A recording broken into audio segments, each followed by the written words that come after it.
Perfect. And we're live. Welcome to episode 12 of Cautiously Optimistic, the LOI TV live show. I'm joined tonight by Griff, Tig, Liam, and there's actually not an awful lot to be talking about in the football world at the moment, so struggling for topics. But how are we keeping, gentlemen?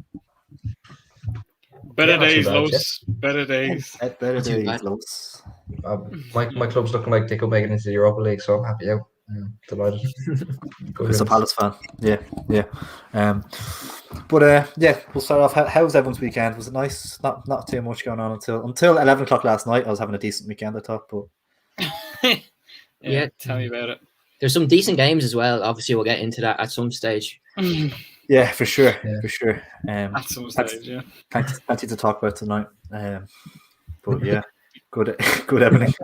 Good way to start the show. All right, lads. How are y'all keeping? European Super League. I seriously missed out not having Drogheda United. Oh yes. I'm going to get on to break because they absolutely slapped off on Twitter, didn't they? They were great form. They were great form. But yeah. First off, I will say you'll have a good amount of views today. Please God, fingers crossed. Yeah. Let's hope so. First of all, I just want to say if you did enter our jersey giveaway, we'll be posting on Instagram the winner after we're finished the live. So make sure to go over and stay tuned for that if you did enter. Thanks to everyone who entered. It does mean a lot. Appreciate all the support. And yeah, if we can hit, we'll say 60 likes because lads, we've been slacking recently. We need to start building back from the bottom. We haven't hit 60 likes the last 2 weeks, I don't think. So we need to get on that grind. So please do slap a like on the live stream if you do want to enjoy it because it means a lot and it helps us show if we want to get other people involved in the live stream and stuff. Helps us show that people that are liking it and engaging with it and stuff. So it is appreciated if you can do that and drop while you're there, subscribe as well with the notifications on. All your support is heavily appreciated by all of us here at LOI Fan TV. And I think there's no other places there, lads, but the obvious Cove Ramblers Wexford. What did you make of that? What a game! No, of course, the European Super League, of course, was announced. The details were announced last night for caused an uproar on Twitter. I was actually about to drift off into my sleep, and that pops up and woke me up, and I was up to like 1 in the morning. I was on a mad one. You're crazy. Crazy. Up to like 1 in the morning last night. On a school night, exactly. But yeah, I felt like I woke up this morning and I kind of forgot about it, and then I was like, oh shit, yeah, like that happened.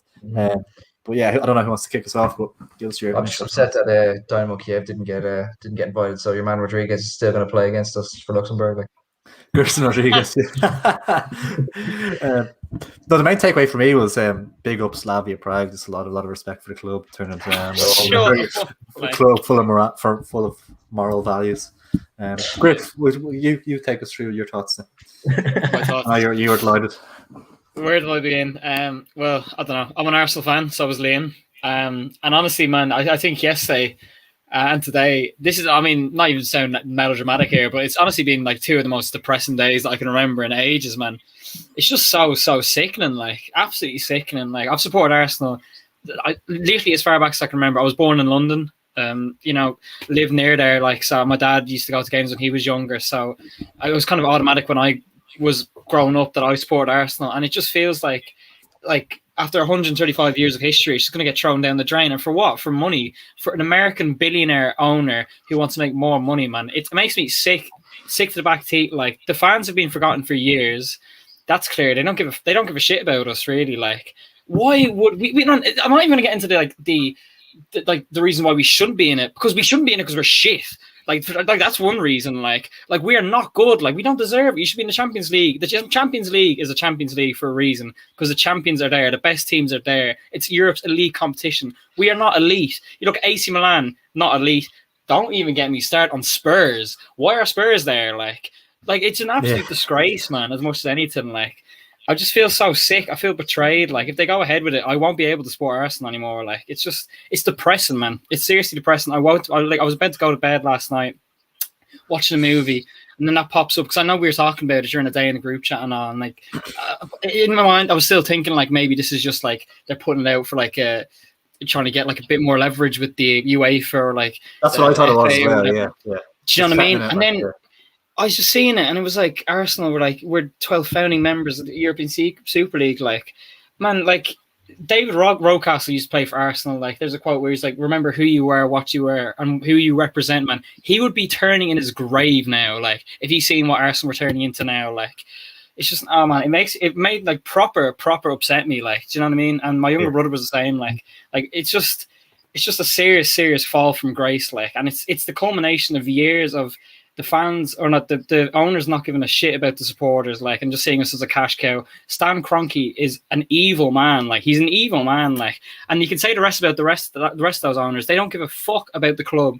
They don't give 135 years of tradition set up by factory workers, you know what I mean? Like, and now you're making just so Americans who don't give a shit about football, they want to put on a halftime show with Justin Bieber and have, you know, we have a Chelsea versus Real Madrid and fucking Bangkok and China. And no one, like, that's not football. Football is being able to go and, you know, have a few pints with your mates and stand on the terraces and like have a good crack. It's not like commercialized fucking no relegation. Like, that's what makes football the best sport in the world. You can be in the 7th tier of English football and get to the Champions League. That's what makes it the best. Open leagues, open competition. Like, that's why it's so good. And it just, oh man, I don't want to go too on, but it just makes me absolutely sick. And I'm ashamed. I'm ashamed to be associated with Arsenal. I'm ashamed because even if we go back now, like, everyone's going to be looking at the big six as the greedy six, and rightly so, man. Absolutely rightly so. Like, it's a stain on the club's legacy and all the club's legacies, isn't it? Really? Absolutely, man. It's just like 135 years just down the drain, in my opinion, if they go through with this, and I won't be able to support them. I can't. Like, it's just so immoral on so many levels. Like, it's like you said there. Like, these 6 clubs didn't even earn it. Like, it's like Arsenal are what, 10th in the league. Like, it's just killing competition. Like, it's literally you're placing that whatever the European Super League is literally earned by money. Like, it's just ridiculous. Like, it's literally they're willing to kill competitive football, like, for us as we know it, just for the sake of extra money. And it's not like they don't make money. Like, they're billionaires. Like, do you know what I mean? Yeah. They're absolutely loaded. It's just more money. Like, that's why the word greed is like the only way you can describe it. Like, pure greed. Like, it's the fact they make enough money as it is, and then to do something like that, it's just how they're going to get away. If they actually get away with this, it's absolutely disgraceful. Like, Stan Kroenke is worth 8 billion. Like, the last thing I'll say, he's worth 8 billion. Why do you need more money? Why do you need more money? Like, you're worth 8 billion. You were saying more Chris, GDP of a lot of countries, like, do you know what I mean? So. Yeah. Because you were saying, I was talking to you earlier on about it, and you were saying about Kroenke, like a story from him back in the day where he, like, what was it, his dad died or something, and a landlord or someone or something. No, so there was a fella living on a land in Texas, and like, he'd been living there, like, his grandparents had been living there, his whole generation of families had been living there, like, and Stan Kroenke decided he wanted the land, so he bought the land, kicked your man off.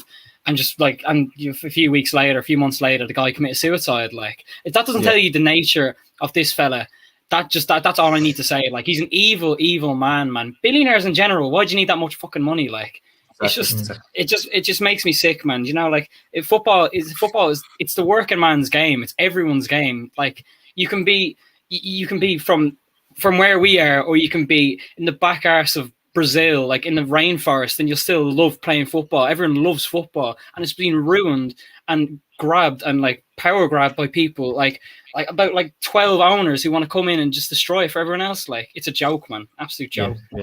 Liam, you're an Arsenal fan as well, of course. Sorry, just let Liam get his thoughts.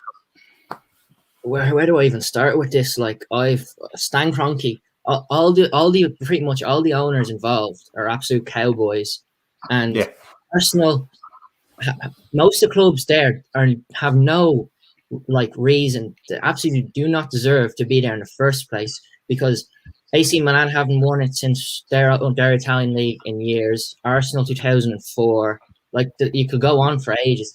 But then again, like, you can see Stan Kroenke's involved. That guy, oh my God, he'd sell his man for a profit. That fella would. Like, and that thing in the NFL is absolutely shocking. Like, I mean, is that what we want? Like, it's like fucking MK Dons or something like that all over.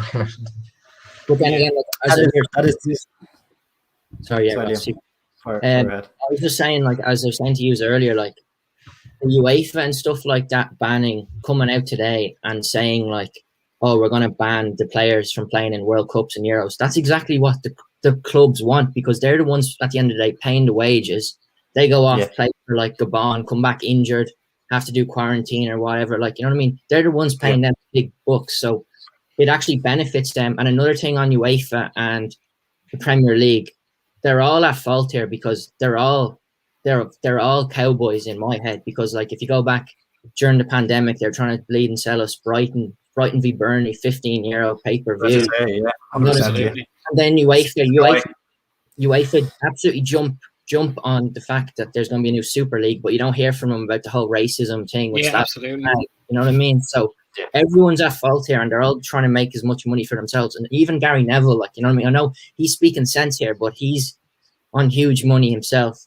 He's trying to pump money into Salford to get them to his self-interest. He wants to get them to the Champions League or something. He has self-interest there. It's also like Sky. They're talking about it on Sky so much, but they'll absolutely jump at the rights to the European Super League. That's exactly. You know what I mean? Like, and it's all well and good them talking about it, but if it does go through, they're going to jump for the opportunity to get the rights. I mean, my perspective supporting kind of like a smaller team in Crystal Palace. Like, I was watching Steve Parish there Monday Night Football talking about like he has dreams of taking his team to Europe, and like, why do these teams think they have the right to take that away from us? Like, do you know what I mean? Like, like the dream of like Ross U Sport Wigan, like they made it to the Europa League and all. Like, what an absolute like pleasure it was to watch and everything like that. Like, I just don't know who do you think they are? Like, do you know what I mean? It's like that's the fact that like as well, like likes of Kroenke and the Glazers, like, you don't hear from them. Like, they don't say a word, and then they just do this, just make decisions based on money. It's just disgusting. I mean, I think the best off we're just don't go into from the English perspective too much and try and look at it. How it's going to affect the Irish football and stuff like that. So I just wanted to I just want to touch on like letting like Russian oligarchs, Middle Eastern states, mass Asian betting firms buy clubs. What do you expect? Like, do you expect them to be morally right? Like, I don't know.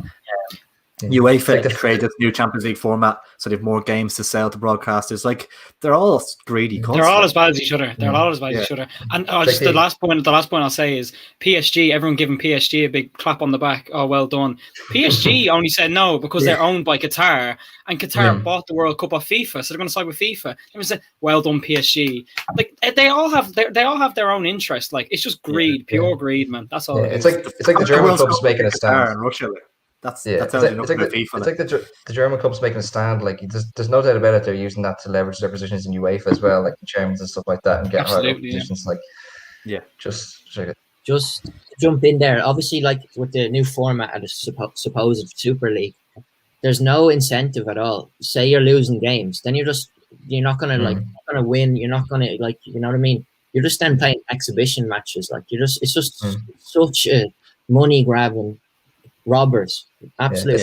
It's like they were talking about like this game tonight, like Leeds and Liverpool. Like, Liverpool are like, where are they, 6th in the league? If they're in the Super League, why is this game important? Like, why are they bother playing? There's no fight for fourth. Like, they put a Carling Cup team out for it. Like, do you know what I mean? Like, if they were allowed to play in the Premier League, like, they wouldn't give a rat's with this game. So the Premier League would just be dead. Like, and I saw like the FA and the EFL and stuff coming out as well and making statements and stuff. But you look at the treatment of Bury, Bolton, Wigan as well. I'm a Wigan fan as well. I've seen it firsthand. The treatment of these clubs, like, I think Bury needed like 100,000 to stay alive, stay afloat. Like, how, like, and they're I think they're in like the 15th tier now or something. Like the treatment of clubs, like, it's no one here is innocent in all this. Like, there's so much hypocrisy going around as well. Like, and what you're saying about Sky and stuff as well, but like, you think about Bury, 100k, that's what, like half of Willian's wage, like, or a third of Willian's wage. Like, thinking about it from that perspective is disgusting. Like, as you're saying, we'll probably move on to talk about like the effects it could potentially, if it goes ahead, the effects it could have on the LOI, and maybe already the effect it's already having, because just from our point of view, I know, Ty, you were kind of saying earlier that good few people now who are looking to maybe pick up maybe an LOI team to start following and stuff. So it could have some positives in that regard, maybe. Yeah, literally, I've seen like people in group chats already talking about like ordering Bowser's and stuff like that, and it's brilliant. Like, I mean, if anything, the LOI should use this opportunity. I know Bows definitely have on Instagram. I've seen them posting like mad. Like, and I think they announced some new internet TV show or something like that. I don't know what it is, but like, fair play to them. Use this opportunity. I mean, if it turns people away from the English game and turns it towards ours, like I have no problem with people following the English game and following ours as well. Like, but if you can turn people away from it and get them going to games, obviously it's annoying that you can't go to games now, because I say a lot of people would be inclined to go to a Friday game now if they could. But yeah, hopefully it's an opportunity for us. I think it looks like it is for me anyway. For sure. Yeah. Good for Liam. I'm touching that. Like, I'm kind of cooling down now after like fucking ranting on for like 10 minutes. I think one positive, like I've seen like a good amount of people, like as Tyke said, like saying, oh, like, you know, I've got to support local. And at the end of the day, like I think that's what's missing in football at the moment. Like it's the disconnection from the fans. That's why people are so annoyed with how this has all gone down, because no one wanted it in the first place. Where you have the League of Ireland, where like Jesus, like we're a League of Ireland fan channel. We have like, was it 2,000 odd subscribers, and we have players on, and we can actually chat to players like who play in the league. Like, do you know, managers, literally managers at the top level. You couldn't get any closer. Like, so I think that's what people are missing. That's real football, like community spirit. Like, because ultimately that's what the League of Ireland is all about. Really, it's about your local community and being able to like actually be there and see your club grow and see it get better and have a first hand in that. Where that's completely missing nowadays in the Premier League. Like, it's just a fact. Like, whether me or Liam or any other supporter of any of the top 6 clubs doesn't do anything or doesn't support, like, it doesn't make a difference. Like, because, you know, they're going to do whatever they want anyway. But with League of Ireland teams, I think that's what people are seeing now. Like, you see it like the growth in the non-league as well, recent years in English football. Like, people want to support their local team. Do you know what I mean? Because they want to be involved. Sure. They want to feel part of something. So I think it could have a positive effect in some ways. Like, just to jump in on this as well, from when I first saw all this, I was like, this could be a huge benefit for League of Ireland clubs. Everything, just like if you got a good marketing campaign behind you, everything like that, you could draw so many new supporters in. Like, even I said to you earlier, I went and bought a League of Ireland jersey today, like, because I was just fuming. I was just like, I need to rather put that money to a decent club that's going to do more. It'll be worth more to them than bleeding Arsenal, because I can't even look at an Arsenal jersey at the moment.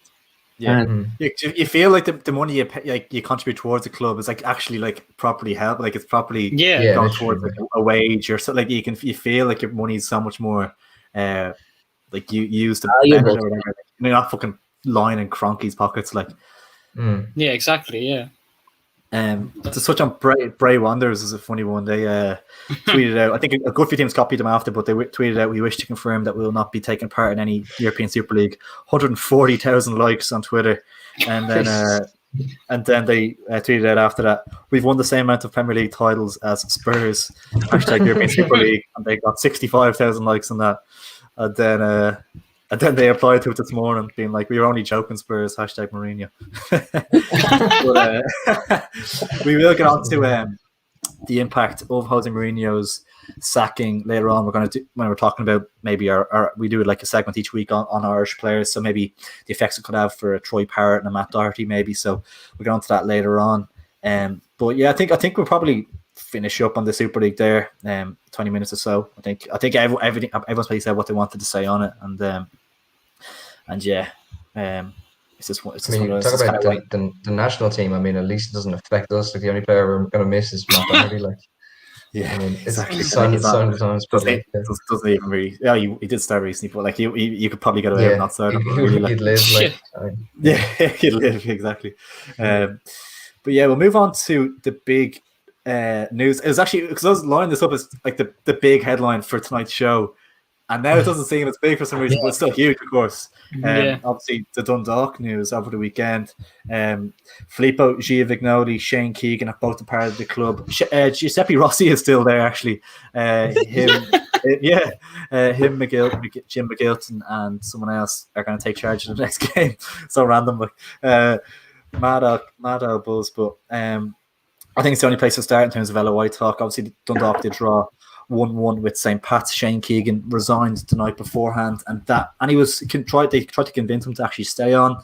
So I presume him leaving was the end for Giovignoli as well, because I think they need that, it was the pro license or whatever. Like, so Maybe if Shane Keegan had agreed to stay on, they would have kept Giovignoli in place. We obviously saw the protests at Oriel Park as well, and banners saying "Ran like a circus" and "It's time to go" in Italian as well. Which I think the banners are a little bit harsh for the Italians. Bit harsh, a little bit harsh on the Italians, I thought, because it's clearly aimed at them in the Italian language, or whatever. They obviously won the FAI Cup last season. They got the club to the group stages of the Europa League, which is no easy feat. Like, it's very, very difficult to do for a League of Ireland club. I know they obviously got a bit of luck in the way, but they can't take too much away from them on that. And a little bit harsh, I thought, because the off-field matters for them. It must be so hard running it when there's so much media scrutiny on the managers there, and there's so much like off-field interference, and Keegan's the manager, and it's just such a mess. So I felt bad for the Italians, I have to say. Yeah, it's a strange one. Like, I mean, they don't seem to wait around in Dundalk like when things aren't going well. I mean, I think Vinnie Perth was like out early enough, wasn't he? If I remember right. Yeah. You won the league, and then the next season, yeah. Yeah, I mean, like, you can talk about like the luck they got, and I mean, at the end of the day, you did win the cup and stuff like that. I mean, you have to question, is it just the fact that the players that they have there, like the players they have there, best if not second best team in the league, squad in the league, like, and you question maybe he carried them. Like, I mean, you were saying, Ross, you saw them, and tactically they just did not look right. Like, they just didn't look good one of the games. So maybe it is a case of that. But I mean, listen, I think it's just the uncertainty now. Like, no one knows who they have lined up, or is there any we'll get on to names that. you We'll mentioned? we'll get on to the potential replacements, because it will be Ireland based. That's what they've said. We'll get on to that in a minute. But Griff or Liam, what have you made of the situation so far? Yeah, I thought it was weird. I remember saying to you in the car when we were out on the weekend, like I said, like I wouldn't be surprised if Filippo's gone in 4 or 5 games. I didn't expect it to be this early, to be honest with you. It was a whole weird situation, really, really weird situation, especially from what you and Socko were saying when you went to the game and you seen the photo when he's leaning over the fence and he's shouting, and like it looked all over the place. Like we covered it last week, obviously on the show, and we were chatting about it for a good while. I thought they'd get a bit more time. I thought the banners were harsh, because ultimately I don't think it was completely his fault. Like, I'm not like, listen, you had a bad start, but you played like 4 games, like, you know, 5 games if you include the one on Saturday. But I mean, I don't know. It seemed like it probably. I think in the long term, it was probably the right call. Just the whole license thing was just becoming a whole shambles, really, at this rate, wasn't it? Like, I mean, if you have Shane Keegan standing there, who's like, as you said, his only credentials are getting relegated. Like, do you know what I mean? So. And you're telling me that they're going to try and challenge for the Premier Division. Like, it just felt like a very weird situation. So I think they did the right thing. Maybe it was a bit harsh doing it early, but I don't know. I think in time they'll probably prove themselves right. I remember when you were at that game and myself and Griff were doing the live watch along. I said I was like, I can't see him lasting long, because just the way there was no real structure at all. It was just kind of hit and hope, stuff like that. What I found interesting, though, is that Dundalk's owners, Peak 6, I believe it is, and they are American owners who took over in 2018. So it's a common, even if you go back to the Super League, like, you know what I mean? They're all. It seems to be they're all running the teams into the ground, really. Yeah, they're everywhere. Literally, man. Yeah, I like Dundalk have such a good squad as well, and if you just get the right manager in to implement his style, kind of, I don't want to go into who I think might get the job, because that'll be coming in a few minutes. But you know what I mean. So, His name is Ronnie Feeney.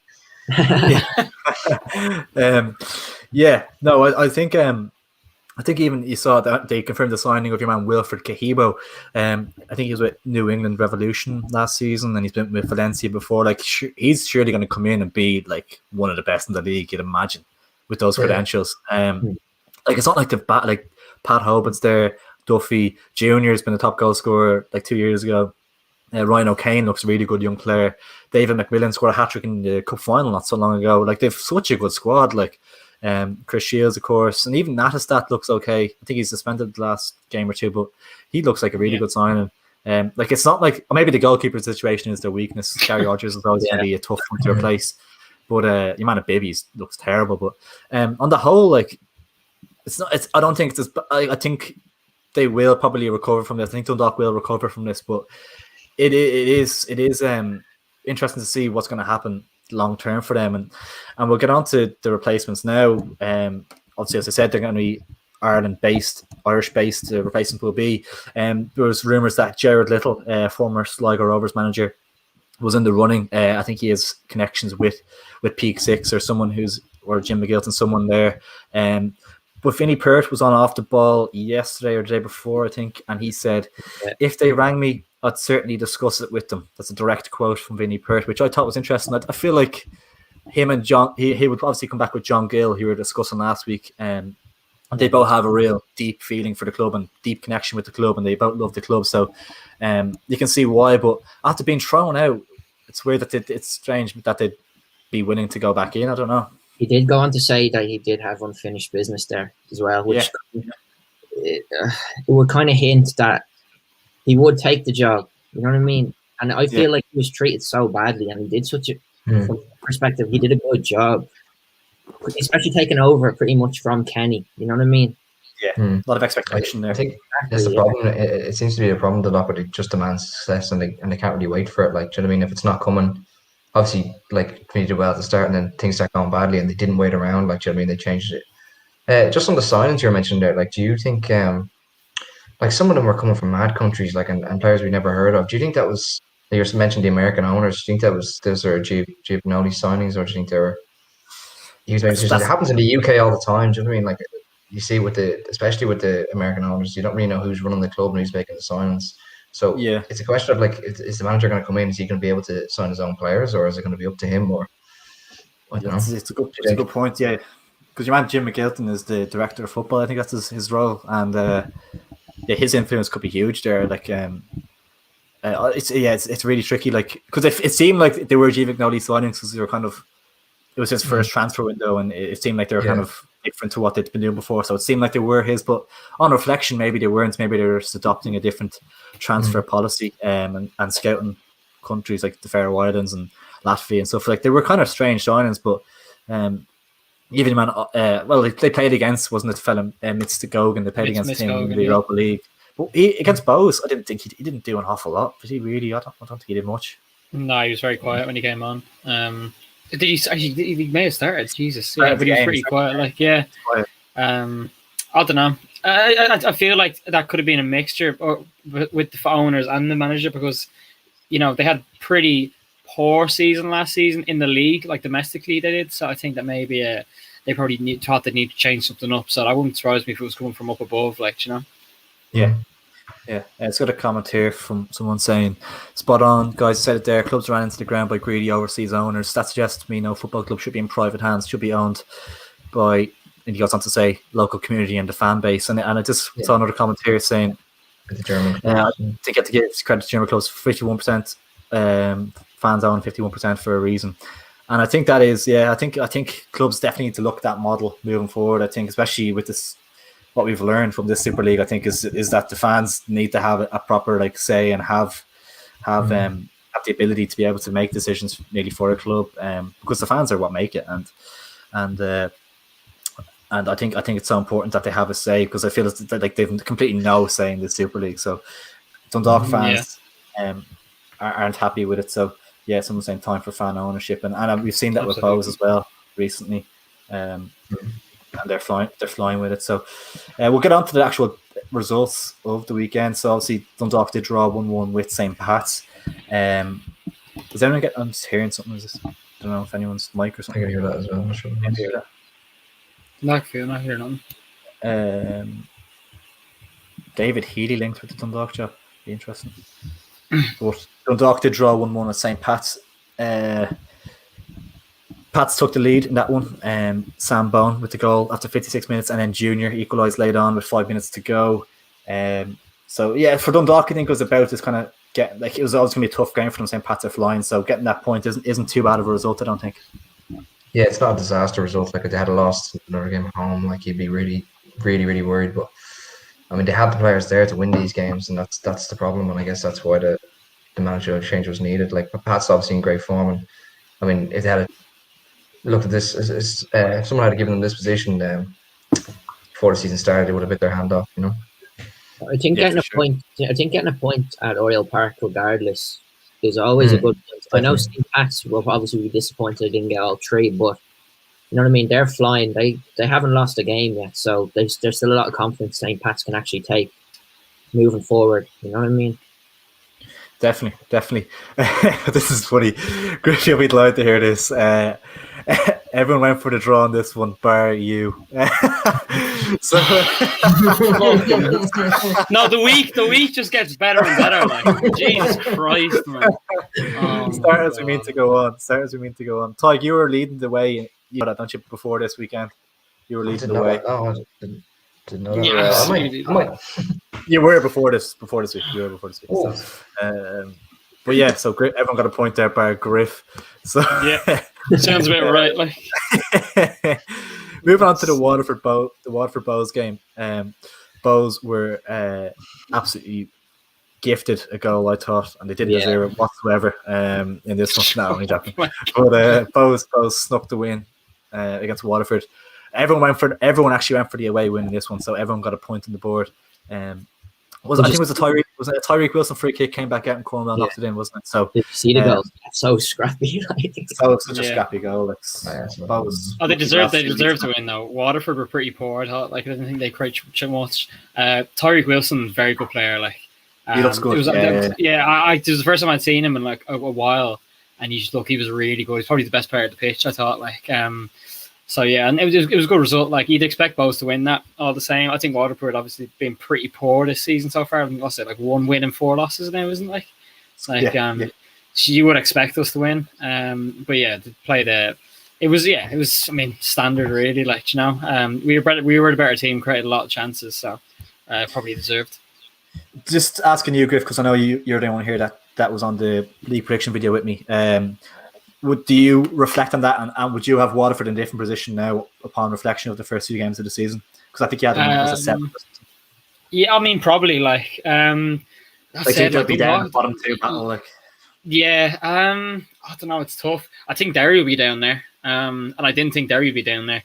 I put Derry in 4th. Like I didn't think they were going to be as poor as they were. So I put Derry down there. I don't know. It depends. They could start picking up points because you've seen obviously Harps had a good start. And then I don't know, like teams like Longford, Longford pick up like 4 points or something they picked up so far. So I think they'll drop down. I do think they'll have enough to stay just up. I don't know. I'd say like around 7 or 8. Like I'd say. Yeah. What do you think of the game? That's Tyg, Liam, on that result. I thought Bows obviously deserved it. I think Ali Coutts going to be a very good player. He just seems to recycle things and just doesn't really give the ball away. Not really many stray passes, stuff like that. And obviously Tyreek. Yeah. So I do think Keith Long's recruitment long term is going to come in obviously gel and stuff like that, and end up getting Bows probably similar enough position they were last season. So the game like Waterford were poor now, I have to say. They're kind of a hard watch at times. Yeah. Yeah, Bows fully deserved the 3 points there from me. Yeah. I imagine it's like frustrating to be a Bows fan. Like I mean, they finished 3rd. Like look very. Was second last year? Second, looking very promising and sell your best players. And I mean, you can see like they're not the team they were last year, and they're going to struggle to get back up there. And like I know they. All players for the future and stuff like that, and obviously Keith Long is on a long contract, but it does feel like almost a step backwards to go forward, and it must be frustrating to watch for both fans. But they obviously got the win here, but like, can't really see them challenging Rovers this year at all. Like, yeah, no, I think it's frustrating, but in another sense as well. Like if you look at the players that they sold, like Danny Grant, he was always going to get a move away. Like you're not going to keep him in the League of Ireland. Like when he's higher League of Ireland quality. Like let's be honest. Chris Twardek as well. I don't know, like you see like similar a lot of those. Probably. Yeah, similar play. He was real good, like, and you see like I mean, not to be disrespectful, but you do see like a lot of those foreign players coming in doing like a season here, season there, and then moving around Europe. Like I doubt he'll like put up sticks in Poland. I don't think he was going to be there for like more than 2 years. I'd be surprised. Then Andre Wright, he's from England, and he wanted to move back to home with the pandemic and stuff, And then Mandrew, but I don't know. Yeah, Danny Mandrew wasn't getting into the team. So, but yeah, it is frustrating. But I do think like Keatlong always just seems to manage to pull it out of the bag somehow, like, you know. And do you know what it is as well, because you're saying obviously it's frustrating from a Bows point of view to lose players. But if you're looking at it from a Waterford standpoint, the two players that you have mentioned here, Ali Coote and Tyreek Wilson, were both at Waterford last season. So how frustrating is it for It's those fans to lose these players? Like Imagine. even Sam Bone, who he said previously he scored for Pats, he was at Waterford last year. Like they had to make it to a really, really good side there. I think they finished fifth, and they were like on the last day they could have got Europe. Yeah, they had a makings of a really, really good side, Waterford. So it's definitely frustrating from their fans' point of view as well. It's definitely they nearly have to. I think nearly have to rebuild their whole starting 11. Like so, such a shambles there. But yeah, for Bows, I think the likes of Wilson, because it was Breslin as well. Breslin there, like it's two really good left backs there. So it's interesting to see how that will play out, because you don't want to bench either of them ideally. So. But yeah, we'll see how it plays out. Maybe Breslin might get a move away at some stage, because Wilson looks the real deal. But moving on to Derry, who got their first point of the season, crucial for them to get off the mark. They drew 1-1 with Drogheda. James Brown got Drogheda off to a good start in the 24th minute. He's having a great season, James Brown as well, playing really, really well. Ronan Boyce, the young right back for Derry, equalised after 40 minutes. And it was important for Derry just to stop the rot here, not lose the game, to stop the rot and build from that. Because Drogheda are a good side, like they're a difficult team to beat. So, for Derry, it was important just to stop the rot, because they've lost all 4 games previous. So, in this one, in terms of the predictions, Socko, Liam and Ross all went for the draw, so they got it right, and Tig and Griff went for an away win. Joe, what's going on as well? I was going to go for the draw, and my predictions were the exact same as Liam, so I was like, I'll change this one. Got this one wrong. I'm absolutely rooted to the bottom at this stage. Like, oh my God, like it's not even funny at this stage. Like, don't get relegated. Super League, it's fine. You don't get relegated from the prediction table league. You get kicked off that YTV, like. But the thing is, there's so much time to go, so there's plenty of ground you can make up. Yeah, ground that I probably won't make up, but thanks for in terms of the result, though, lads, it was important for Derry to get the draw. But I feel like Drogheda, on a whole, won't be too displeased, because I think Derry will get their act together at times, and it's going to be a difficult place to go. I don't think a point is the worst result for Drogheda going there. They would have taken a point, I think. Yeah, it's like exactly like you said. Like in next half of the season, this could look like a great point. Like, and at the start of the season, before going into it, they probably would have looked at going to the Brandywell and getting a point as a great result. But obviously, putting 4 past Longford last week, I kind of half expect them to go there and win, especially with Derry in poor form. But credit to them, they got the result, and hopefully, they kick on from here and start picking up a few more points, because they desperately need to. They're slipping down there, and other teams are picking up points. Obviously, I mentioned Longford there did get hammered last week, but they have picked up points, and they've got a win on the board and stuff like that. So yeah. No, Ross, I think you said it there. To be fair, like I think just Derry needed something just to like get a point on the board, because if you go like 5 losses in a row, and especially like losing at home to newly promoted like sides, you know what I mean? It would be a bit like bit panic at that stage. So I think they just needed something, stop the rot, as you said, like, and get a few points on the board, really. But I don't know. It's still so early, and because it's such a small league, like 1 or 2 results, like if they go your way, you can fly up the table, really. So I don't know. I think they will start picking up points fairly soon. I mean, that's why I said that they. I'm pretty sure, did I go for the away win? Did I? You went for the away win, yeah. Okay, I don't know why I said that, because I was going to go. Yeah, that's what I said. I don't know if Griff was going to do it. I would have gone with it. I don't really have much to add, really. I think Brandywell obviously is a hard place to go, because it's an Astro. You know what I mean? So it's completely different to playing on grass, what other clubs have to do at home and stuff like that. And yeah, actually, just a quick one for you, Liam. So Drogheda are currently a point above Bows they're on 8 points after 5 games. What's the peak that Drogheda can achieve this year, do you think? I'd say mid-table. I just think, like, obviously they brought Dinny in, a lot of experience and stuff like that. So I feel probably mid-table. But like, you know what I mean, they will eventually go on a bit of a downhill run, and kind of that's when it will kind of matter, and you'll see really where they will finich. Yeah, the experience will be crucial at points. Like, it depends a lot on as well if the likes of Dundalk start picking up more points, and with the change of manager, things turn around there, and Bowls as well, if they can start a few more. I mean, they'll start to slowly slide down. But yeah, definitely they have the makings of a mid-table team for now, and hopefully something to build on for next year. Definitely, because it's a young side as well. So yeah, I do think they'll stay up like with the team they have. Like, yeah, definitely. Moving on to nearly the shock of the week and what would have made for a great chat, but I felt it was the real win of champions, like not playing particularly well and struggling to get by, but still getting the 3 points. Shamrock Rovers beating Longford by 2-1. And Longford have shown this in games against both, so that they can be difficult to beat. Obviously, going to Dalymount and getting the point. Dylan Grimes got them off to a great start in the 7th minute, scoring for Longford. And then Graham Burke equalised in the second. They got to half time 1-0 up, but second half early on, 54 minutes in, Graham Burke scored from the spot.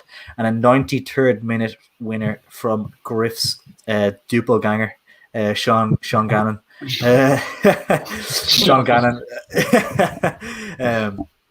So yeah, I felt that was just a win of champions. You feel just getting over the line, getting the 3 points, in difficult circumstances is what makes champions. I feel. Yeah, it just goes to show you that there's no easy games in this league. I mean, look, the investment that Rovers have made and Longford coming up from the first division and still gave them a real good game, and Rovers nearly dropped points there, like, you know. But yeah, like you say, like, these are the kind of games you need to get the results in if you want to be the champions of Ireland. And I think they have enough, and I think they will push on it from here. And it doesn't look like any other team is gonna really match them.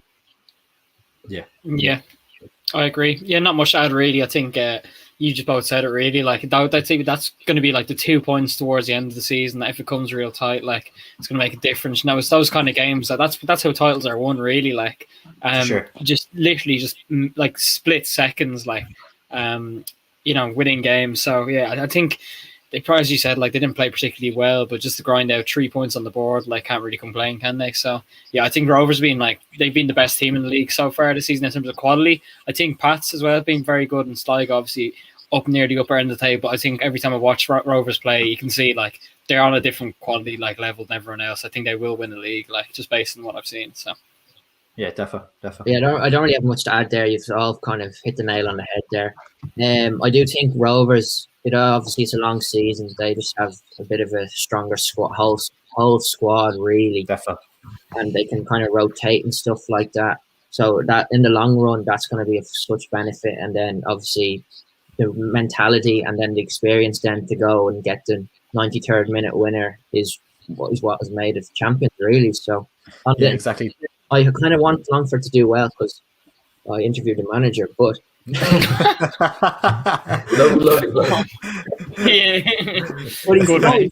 he's a good fella, like, you know what I mean. Good manager as well. Yeah, he's young, so definitely. No surprises though. Sorry, I was going to say you want to see a lot of teams like outside of Dublin staying up as well, like, you know. True, yeah, because Shells, they need to make space for Shells next season. So, no surprises that we all went for a home win here. So we all got a point on the board. Griff's curse nearly did us in, but Sean Gannon saved us. Next game was Sligo Rovers, who picked up a really good win and handed Finn Harps their first defeat of the season as well. And it's another win for Sligo, and they're flying as well. I think they're up the top of the table. Young 17-year-old Johnny Kenny got the winner, 51st minute, and he looks a really promising prospect I think the sky's the limit for that fella. I think he's starting games, and look at the strikers that they have: Romeo Parks, Walter Figuera, De Vries. Like, there's a lot of competition at Sligo to start up front, and he feels like a player that will be in England possibly by the end of the season. It wasn't a great goal. I think Finn Harps' keeper made a mistake, but good strikers capitalise on mistakes, and he looks the real deal. Yeah, Sligo in general looked the real deal. Like, I do think they were going to do well, but I mean they've really impressed me this season, and definitely going to be challenging for one of those European spots. I'd say it's unlikely they challenge for the league, but they're definitely going to be up there. And I mean, you mentioned the attacking players there, but like, I mean, that's a clean sheet against Finn Harps, who've been doing really well this season. Only conceded 1 to Rovers, didn't they, last week? Yeah. So I mean, they seem like they've improved on both sides of the pitch, and going to push on. I think European spot is definitely in the reach. For sure. Yeah, and brilliant about Johnny Kenny as well. I remember when Greg Bolger was on the channel, he was telling about, like, he was just so funny that, like, he turned up the train and then he was just standing in a school uniform and he was like doing a double take, being like, "What are you wearing?" Like, and he's like, "Oh my god, this kid's still in the school." Like, so you love to see that though. The younger players kind of getting their chance in the league and then capitalising on it, you know. So big ups to him. Big ups to Sligo as well. Yeah, because you joined me on that, Liam, didn't you? The Greg Bulge interview, and he's like said Johnny Kenny has a good head on his shoulders. He's definitely one to watch for the season. Like, yeah, and obviously he's got his first goal now, so hopefully he can kind of build from there. And sky's the limit, as you said. But I'm sure he saw the goal. He kind of pressured the defender, and then the defender made a mistake, and then he went on the keeper. Then you know what I mean. So yeah. And it was a tap in for your first goal, but that's kind of exactly what you want as your first goal to build the confidence. Then you know, doesn't matter. Yeah, as long as it goes in, it doesn't matter. And he putting the keeper under pressure, and it's been Harp's keeper's been really good recently as well. This is Osh hopping in the chat there saying Harps didn't deserve anything from the game. I mean, you kind of thought they were going to slow down at some point. I mean, they weren't going to. I mean, they definitely have enough to stay up. I mean, they've shown that already, and they're very hard to beat. Like that. Yeah, so it's just where they go from here. Like, I think they're definitely good enough to stay up anyway. There's no fear of that. Because the fact they didn't deserve anything from the game, but they still could have got a 0-0 draw because the mistake was by the keeper. If he had just lumped up the pitch, it could have ended 0-0. So, in terms of the predictions, everybody went for a home win, bar Socko, who went for the draw. So everyone bar Socko got a point there. He's just trying to get in the Harps fans' good books. That's all he's trying to do. trying to get away with that by jersey. He's not here tonight. Like, where is he? Like, he's on a Zoom call apparently. He's on a Zoom call with Harps ultras pleading for them not to kill him. Like, with Ollie Horgan, he's on his Zoom call with Ollie Horgan. There was one other game during the week actually that we have to put towards the prediction table as well. Derry City lost 2-0 to Shamrock Rovers in the midweek game. And the big one here was the Graham Burke goal. What a goal! That'll be looked back on at the end of the season. Remind me that Wayne Rooney won for Everton. Like, unbelievable strike. Like, obviously the keeper position's poor, but unbelievable. I mean, the question about Rovers this year was kind of if Burke can kind of feel. Well, I know he was playing before, but if he could maybe feel Burns' shoes, and then like you have Mandrew and all firing, and it looks like they are now. They're going to kick on. And they've been playing unbelievable stuff. Yeah. Chris McCann's replacing for Aaron McAnuff there as well. Like, it's just so much quality that they've brought in. And I tipped them for the title, and now going back, I know Griff went for Dundalk, so let's slip that in there. That means Rovers have won. Rovers have won. Stop the count. Like, Rovers win the league. Rovers win the league. I'll put if Rovers don't win the league this year, I'll buy a Finn Harps jersey.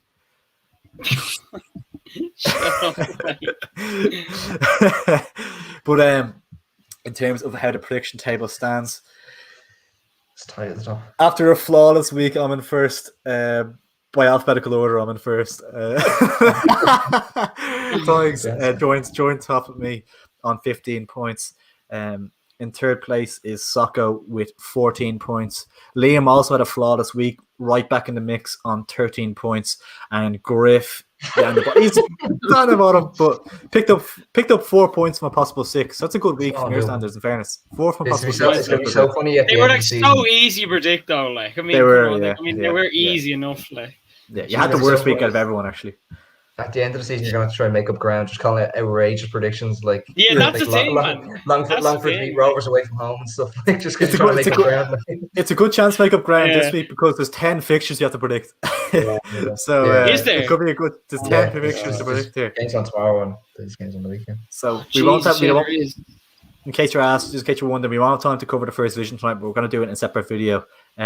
But we're going to just do, because we have 10 games to predict in the Premier Division, so we'll cover the first division in a separate video. But we will start off with our predictions. So game week 6, we'll start off at Dalymount Park, where Bows play host to Sligo Rovers, and this could be a cracker, lads. I'm looking forward to that. That has to make it to a good game.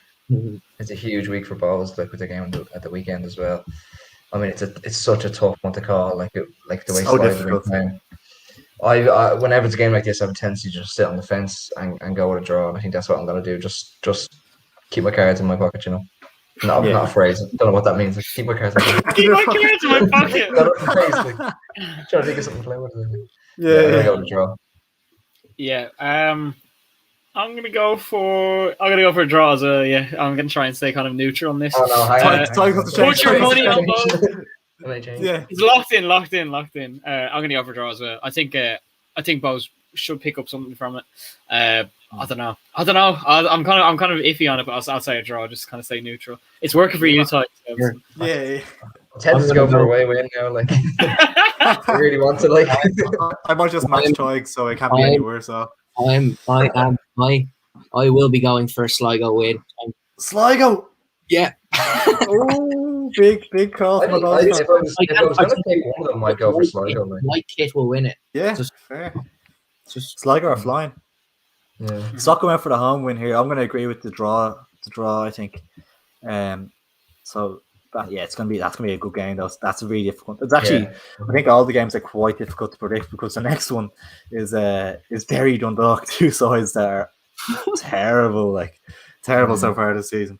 So this is another difficult. As in Derry, it's in Derry as well. So both sides are desperate. Both Derry on 1 point after 5, Dundalk on 2 points after 5. Tough to call that. Yeah, I'm going to pick this as my upset of the week. I'm going to go with a Derry win. I just think that the uncertainty around the manager and stuff like that. Yeah, I don't know. Sometimes when you let a manager go, you have a boost. Like, but they just there's no certainty of who's going to come in. Like, you don't even know who's gone. You were saying Rossi's still there, or whatever his name is, and Rossi, yeah. But like, I saw something saying he was gone. I just think they just haven't impressed me. And I Derry, after on the back of a draw, I think they might bounce on and get a win here. Okay. I'm going to go for a Dundalk win. I just think that they have enough. That means you can put like money on Derry winning as well. But I'm going to go just. I think even though like Dundalk have had a poor start to the season, like they've been unlucky at times. Like even with with Bowes winning, like they should have got the penalty at the end, and obviously the goal they conceded was a penalty. So I do think they're going to pick up points eventually. Like, and I do think today or tomorrow could be that day. So yeah, I'm going to go for a Dundalk win. Lima. and I'm gonna go nice in the middle now because I'm gonna go for. I just think. I think it could be a 0-0, 1-1 or something. I don't think it's gonna be a high scoring game at all. To be honest with you, so I'm gonna go for a draw. I'm half tempted to go with the away win, just with like the man Cahibo and the squad and stuff. Just give them that bit of a boost. But there's so much uncertainty that I'm leaning towards a draw. But I might jump on Griff's back here and hope his luck will turn this week. I might go for the away win. Come on, ride with me, bro. Ride with me. Your man Zahibo got announced or something like 20 minutes before the squad got announced. He was again. He'll be in the squad today as well. Like, yeah, he'll be in the squad today. Yeah. So funny. What the Saka? He might. Saka went for the draw as well as you, Liam. The two of you went for the draw. So that'll be interesting. Ty going for the home. They're tough to predict this week. There has to be an upset each week. I'm just gonna go with this one. Like usually, you're probably better off just picking what you think is gonna happen and then think. Listen, I'll go with the home win for the crack. This is another tough one, but I think everyone will agree on this, but I think it's tough. But I think everyone will go for the away here. Yeah, it's not going to be an easy game. There's no doubt about it. I mean, try to have done well this season, but yeah, I feel like it would be silly to not go with the away win personally. Narrow away win is the shout, isn't it? I think. Yeah, I think so. I mean, I'm going to go with an away win anyway. Yeah, I'm almost tempted to go for the draw. I'm not going to lie. Just please do. No, I'm gonna go down with you. I'm gonna go for a Rovers win. Lima. I think it could be similar to the Longford game for Rovers. I think it would be very close, but I think Rovers will just pip it to win. I think there is reason to believe it could be a draw, definitely. But and even like seeing weirder things like draw are good, like. But I think the narrow away win is the shout here in that one. But I just think I'm only doing it like from a betting mind frame. Like you're better off just backing the team. Like the best team in the league, you're better off just backing them. Like, do you know what I mean? I've backed 2 Just draws makes before sense. that, so I can't back another draw. Though. Yeah, that's what I always do. It's not going to be all home wins. Like it's going to be But yeah, Shamrock Rovers. I think we've all gone with there. Soccer went with that as well.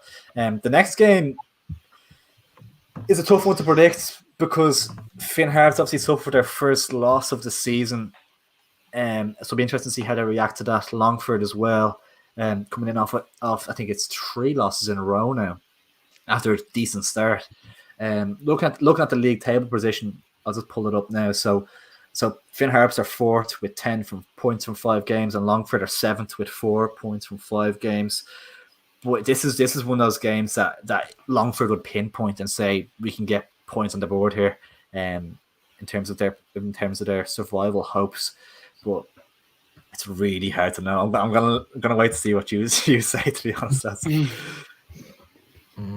think you could justify home, draw, or away. Like you justify any of them. I feel. Yeah, definitely. I don't. The fact that draw had to put 4 past Longford is the one thing that's maybe leaning towards an away win. Yeah, I'm gonna back Ollie Hawke and just go with the away win. I can say Soccer went home. Interesting. Did he? Fair enough. And anti-Finn Harps agenda again.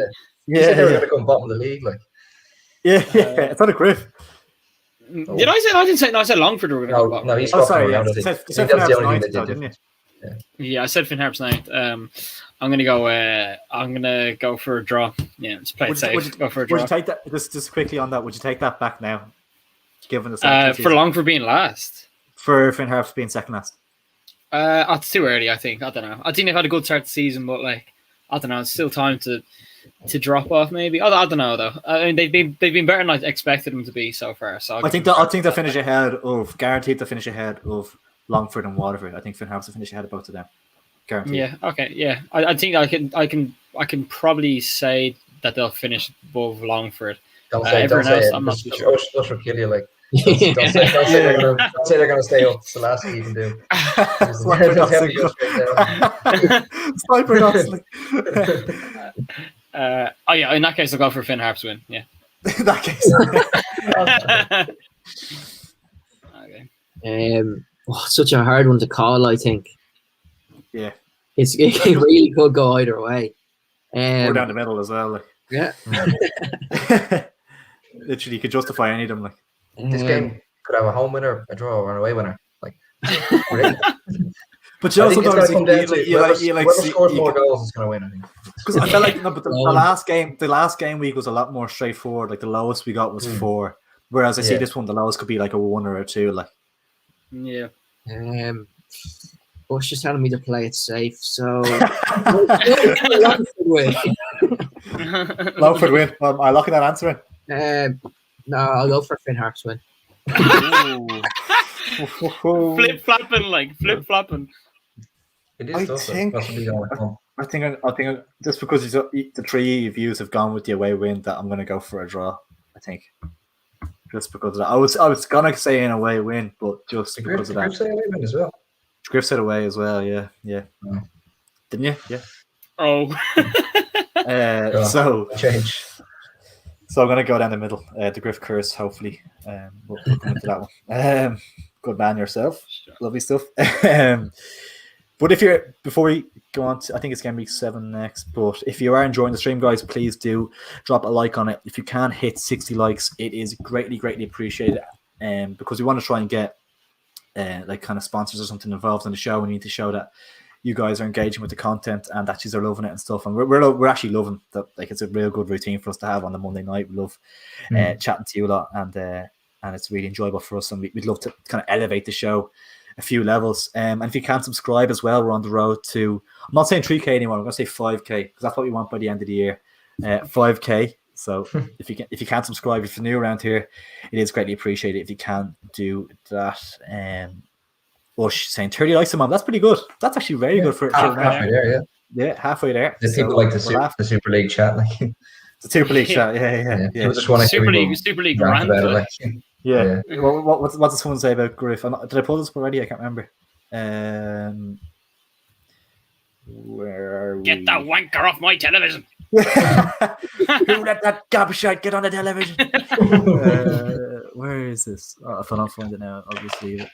Actually, I just saw this from Lenny. I'm not sure if Lenny's still knocking about, but he said, actually feel so proud to support Everton and Bows, two clubs who care for the fans, now the training football. Do you reckon Everton would have bit the hand off? Everton would have taken it in a heartbeat.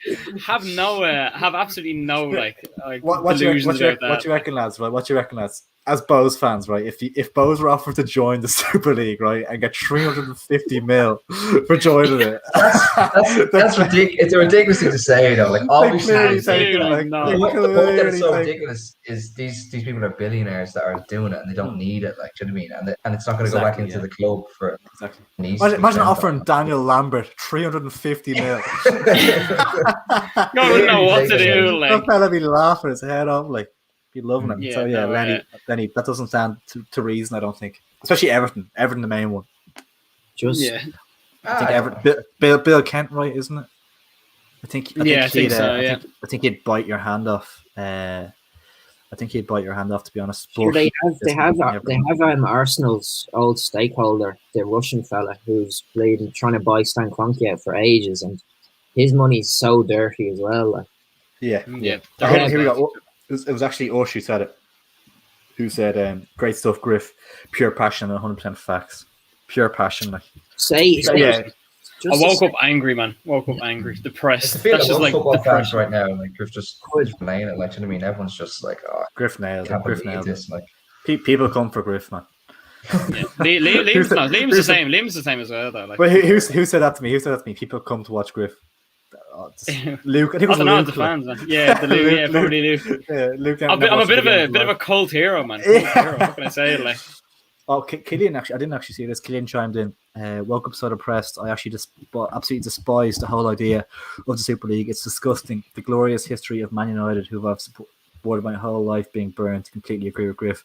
Killian, you make sure you're around on Friday, Chief, because you're missing there last week. So, Just to jump in here, say the Champions League and Super League does go ahead. Could you see Shamrock Rovers going a bit further in the competition? No. God, don't even want to think of that, man. Oh my God. I don't think. It won't change the qualification thing much, really. Because they're still going to lose. I don't actually. AC Milan knocked them out last time, which is kind of actually not. That's just I was just thinking of it, but usually they if like the Irish teams like would go. I think they only beat like an Estonian team or something on penalties the round before or something. Like usually they go out to like a team that's not like in an elite level, like say if they play like a Slavia Prague or a Steaua Bucharest or someone like that, usually they do get knocked out by that, like those teams. It is actually so funny to think that AC Milan were playing Rovers for a qualifier and they think they deserve to be part of the Super League, like playing Rovers to qualify for the Europa League. AC Milan got knocked. Who knocked AC Milan out? Was it Roma or Ajax or something? Or United? No. Was it? United. It was United, yeah. Of course. Jesus. Now they're in cahoots with each other. They're in bed with each other, like. In bed, yeah. We'll get back to our red eye predictions. Kind of went off topic there for a minute. Where do we get to? Longford, Finn Harps is the last one touched on. So we'll go back to St. Pat's, Waterford. Do like the stream, subscribe, all that good stuff. It is greatly, greatly appreciated. Imagine a Bows Rovers Champions League final. Christ above. Your head is in the sand. Hey guys, late to the stream. Have you discussed Dundalk yet? We have. You can go back and rewatch it, Shane. No bother at all. And if you can, like, subscribe. I'd like to think you're subscribed, mate. But if you want to drop a like, because we did discuss Dundalk and it was a great chat. So make sure to go back and watch that. St. Pat's Waterford is one where I think everyone would be. This is probably the no-brainer of the week. We have one of them every week. A no-brainer of the week. Well, I mean, it's up to debate. I mean, you can pick whatever team you want. Like. Yeah, I know. Yeah. Well, I mean, I'd go home. We're all gonna go with a home win here, like given the start that Pats have had and the start that Waterford have had, like. But a win for Pats as well, Jesus, yeah, it'd be flying, like. Yeah, I mean, unbelievable start to the season. Yeah, Yeah. so definitely. I Great for think Liam, I'm gonna go for Pats as well. Really good start to the season. Waterford being poor, so yeah, kind of no brainer on this one. As I say that again, probably jinxing it, but yeah, Pats. Griff, your brother's a Pats fan now as well, isn't he? Yeah, I don't know what the crack with that is, man. Honestly, like it's because Cobb actually, who's on the stream a few times, his family are involved in Pats, so Paddy's just decided to support them. Has the Pats jersey, which by the way it's a shocker of a jersey in my opinion. But yeah, no, he's fair play to him. Fair play to him. He's watching all the games, so he's a good lad. Fact. Yeah. Lima. Yeah, same Pats. That's all I need to say, really. Yeah, fact. I think Leon's checked Soccer went home as well. Yeah. So then we're gonna do our game week 7 predictions. So this is because these are the games, those are the games for tomorrow. So we're gonna do the game week 7 predictions as well. And it's hard. It's so annoying not knowing the result of games before you're predicting them. It's kind of hard, but I suppose we have to just go off what we've seen so far. And this one is a tough one. Finn Harps playing host to St. Pat's. Obviously, with the midweek game put into the equation there as well. It's a trip up north for Pats. Tough game. Finn Harps been really good. Tough one to predict. It's annoying because I picked both teams to win, so I don't know. Seeing we get 2 wins in 1 week is just a bit strange. So I'm inclined to just sit on the fence here and go with a draw, just to cover myself. Like I don't know. It doesn't really make much sense to us. But yeah, I'm gonna go with a draw. Well, I'm going to go for Pats win because they're probably going to win at least one of the 2 games. So I'm just going to say Pats win. That's at least 1 point. So 50%. Lost both of them now. Oh my god! Yeah, wouldn't even be surprised at this point now. Yeah, I'll say Pats win. I'm going to go for a draw here. I believe. I just think Pats. I think the game congestion really could play a part. So I think a draw suits me. So we have Tig and Socko for the draw. Liam for the draw now as well. Griff for the away win. What's just trying to sway me here? Harps have beaten Pats in the last 2 matches in Ballybofey. Here. She's like the man. She's like he's like the devil on the shoulder, just whispering to you, like whispering sweet nothings. Ross, what are you gonna go for? Am I going for Harps? Oh, shall I? Am I going for Harps? Will Finn Harps beat them? I'm going to hold you personally accountable, Hush, if Finn Harps don't beat St. Pat's. I feel St. Pat's have to lose at some stage, don't they? Yeah, the only reason I'm not going with a Harps win is because I picked them to win away from home already. Like, so it's like to beat Longford. Like, so I can't even win 2 games in the same week. Like, I don't know. I've locked it in. I'm going Harps. I have enough points on the board to be able to take the risk. It's such a shout, like it's such a mad shout, but I'm going Harps. I think what did I predict in the last one today? I said they would draw with Longford, so they'll take some inspiration from that and take some inspiration from a draw and fucking Bishop. Said no one ever. Shamrock Grover. Oh well, actually, I might keep that one for the end. I'll keep the Dublin Derby for the end. So we will be predicting the Dublin Derby, and we're going to have content coming for that as well.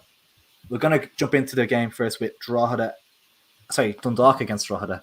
Dundalk at home here. I'm going to go for the home win. I think at that stage, not at that stage, but I think you'd like to think they'd be a little bit more settled, a bit more stable, and they'll have enough to beat Drogheda.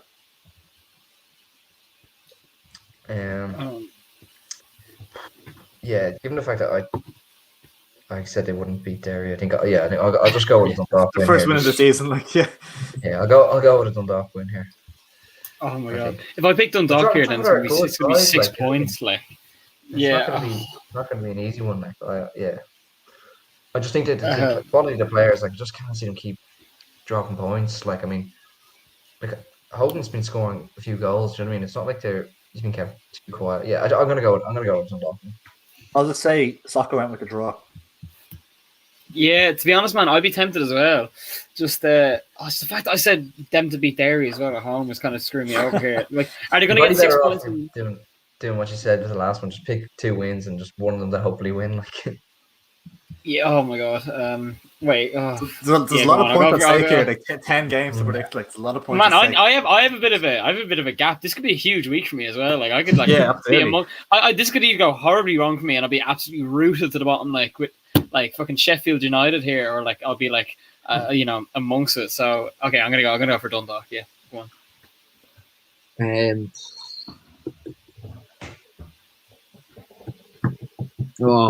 This is a tough one. I'd like to think Dundalk could kind of bounce back, especially with like the managers getting sacked and stuff like that, and kind of find their eagerness to kind of win a few games. But then again, Drogheda just very solid, like you know what I mean, and they're just hard to beat. It seems at the moment. So I'm gonna go for a draw. Draw. Yeah. So you and Soccer on the draw boat. If anyone got 10 out of 10 here, it'd be unbelievable. Oh, it'd actually be really annoying if we did. Just wait, 10 out of 10. The odds would be unbelievable. Like, tempted to put a bet on this actually. All I'm gonna say is tune in next Monday, lads. That's all I'm gonna say is tune gamble in responsibly. That's all I'll say. Got 6. I got me and Liam. I got 6. Yeah, I should have put the fucking house on it. Wouldn't have happened if you put that on it though. Like, remember? Yeah. Oh no, exactly. I feel like this game is one of those where a lot of people will edge towards the home win, but I feel like an upset isn't out of the question here. I feel like this is the type of game where something could happen. That's all I'm going to say. That's what I was thinking for the Derry Dundalk game. So I'm not going to do it again. I'm going to go with Sligo win. I've actually been quite impressed with them. Like the players they have gone forward, they're actually really good to watch and everything. And I like them. I hope they do well this season. Yeah, I'm gonna go to Sligo win. Derry haven't been great. Do you know what I mean? I mean, if I'm backing them for Dundalk to beat Dundalk already, like I can't go with another win. So, yeah, I'm gonna go with Sligo. Would they not take confidence from the Dundalk win that hasn't happened yet? Now to be wrecked.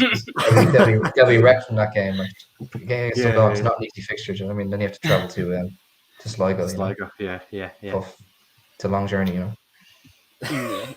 I'm gonna go for Sligo draw. No, Sligo draw. Couldn't be Sligo draw now. Jesus. A Sligo win. Yeah. I don't know, man. Just based on the fact that they've been a lot better this season. They've been very good, and Derry been quite poor. I'm backing Derry to get 0 points this week, so it's not great. But yeah, I'll say Sligo win this week. Yeah, the season. Yeah. Yes, Sligo win. Yeah, Sligo win. Derry been poor, and Sligo are just going about their business and getting wins and stuff like that. So, and it just seems like Liam Buckley has them ticking now. Obviously, they had departures and stuff like that, but yeah, Sligo all day for me. Yeah, I would go for something else, but I've already gone for the shock to be St. Pat's. For Finn Harps to be St. Pat's. So I'm gonna play it safe and go with the Sligo win. But I do have a weird feeling about that game. I have a weird feeling about it. I do think there could be even a draw or maybe an away win there. Just a weird one. I'm not overly comfortable with that pick, but I'm going to go with the home win. Next game is a massive one. The two sides that I expect to be in the bottom two come the end of the season. Waterford playing host to Longford, and you feel both sides will desperately need points from that one, and that's. Do you know what I mean? What they call a 6-pointer. You know? 6-pointer, 6 games into the season. There's no underestimating how crucial a game that is in my eyes. No one. It's got to be an absolute cracker as well. Like if you're not watching that one, I mean, I don't know. Oh God, I'm gonna go with a. What have I done? Have I done any draws yet? I don't think I have. I'm gonna go with a Longford win anyway for the crack. A Longford win for the crack. I know they have done well. Like I mean, they're not an awful side. You know what I mean? Like went to Daily, they got a point. Yeah, the points Griffin Liam, do you remember that, dude? They were 2-0 down. 2-0 down that game. You know what I mean? Like they have quality there, and I think I can see them winning this one. Yeah. I'm gonna go for a draw. Sit on the fence. I think both sides have been they're okay. I mean, Waterford been poor this season. I obviously tipped Longford to be going straight down. Longford been okay so far this season, but obviously the 4-0 loss against Drogheda kind of put them back in their place a little bit, I think. But yeah, I'm going to go for a draw. Play it safe. I'm backing Dara to beat Waterford, so Longford. I'm gonna stick with Griff. I think I'm gonna go with a draw. Soccer went for the away win as well. So yeah, no one back in Waterford has tempted me to go for Waterford a little bit, to be honest. But I'm gonna go with the draw straight down the middle. I think. The last game, the Dublin Derby, the highlight of the week. One game you wish the fans could get to, really, because this was such a show. Especially with the week that was in it, it would have been perfect with everything going on. But Shamrock Rovers playing host to Bohemians doesn't get much bigger than that.